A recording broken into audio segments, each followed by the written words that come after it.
सगळ्या प्रश्नांची उत्तरं माननीय मुख्यमंत्र्यांनी दिली पाहिजे, कारण माननीय मुख्यमंत्र्यांनी ती इन्क्वायरी ऑर्डर केली आहे। त्याच्यामुळे मला असं वाटतं जी काय प्रश्न उत्तरं आहेत ती सगळी म्हणजे मला असं वाटतं की माननीय मुख्यमंत्र्यांनाच माहिती। ताई अंजली दमानी यांनी ना एक ट्विट केले, ते दादा उल्लेखून त्या म्हणाल्या एकतर माझी अंजली ताई एक ऍक्टिव्हिस्ट आहे, त्या वारंवार हा पर्दाफाश आणि पोलखोल करत असतात आणि गेल्या अनेक दशकं करतात आणि इमानदारीने त्या प्रयत्न करत असतात आणि भ्रष्टाचाराच्या विरोधात त्या लढत असतात। त्यामुळे त्यांचं किती कौतुक केलं तरी कमीच आहे, पण खूप विनम्रपणे हे जर तुम्ही अंजली ताईंना दाखवणार असाल तर हे प्लीज माझी हात जोडून मीडियाला विनंती आहे की तुम्ही जर अंजली ताईंना विचारणार असला प्रश्न तर माझं पुरं स्टेटमेंट त्यांना विचारा। माझी एवढीच विनम्र विनंती, कदाचित अंजली ताईंना ही माहिती नसेल की जरी तेरणा ट्रस्ट हा पद्मसिंह पाटलांचा असला तर त्याचा फक्त संबंध हा अजित पवार आणि सुनेत्रा पवारांकडे सीमित नाही। तेरणा ट्रस्ट पद्मसिंह पाटलांचे सुपुत्र राणा जगदीश,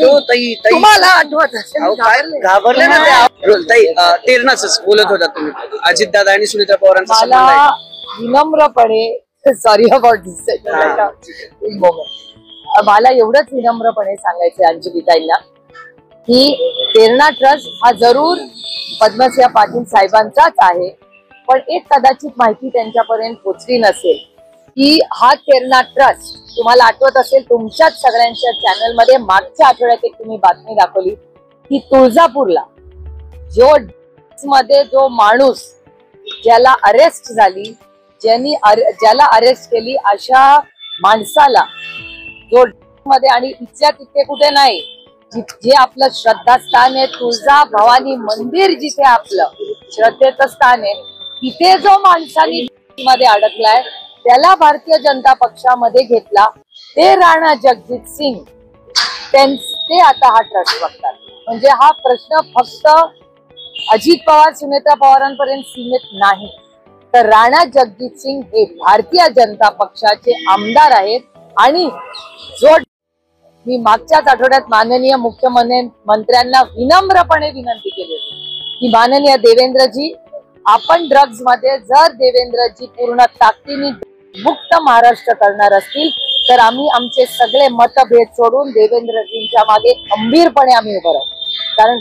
हा विषय राजकीय नाही, हा सामाजिक आहे आणि पुढच्या पिढीसाठी हे हानिकारक आहे। त्याच्यामुळे बाबतीत हे मी पहिल्यांदा नाही वारंवार बोललेले की देवेंद्रजींनी पुढाकार घ्यावा, आम्ही ताकदीने त्यांच्या बरोबर उभं राहू, पण देवेंद्रजींना मला विनम्रपणे आठवण करून द्यायची की ज्या तेरणा ट्रस्ट बद्दल आज अंजली ताई बोलतायत ते फक्त सुनेत्रा वहिनींचा भाऊ म्हणून नाही, पण त्यांचे सुपुत्र राणा जगजीत सिंग हे भारतीय जनता पक्षाचे आमदार देखील आहेत आणि त्याचबरोबर मागच्या आठवड्यामध्ये तुळजापूरला मध्ये अडकलेल्या माणसाचा प्रवेश याच राणा जगजीत सिंगांनी घेतलेला आहे। हे तुमच्या सगळ्यांच्या चॅनलवर आलेली आणि वर्तमानपत्रातली माहिती आहे, ते माझ्या मनातलं काही नाही, मी फक्त क्रोनॉलॉजी तुम्हाला सांगते। मोहोळ तालुक्यात ऐवजी तुम्ही सत्ताधाऱ्यांना विचारलं पाहिजे। सत्तेमध्ये असलेल्या लोकांनी, राज्याचे गृहमंत्री अनेक वेळा पुण्यात येतात, माझी विनम्र विनंती आहे तुम्हाला की देवेंद्रजी दर आठवड्याला पुण्यात येतात, त्यांना हे प्रश्न तुम्ही विचारले पाहिजेत, कारण काही चिंताजनक आहे।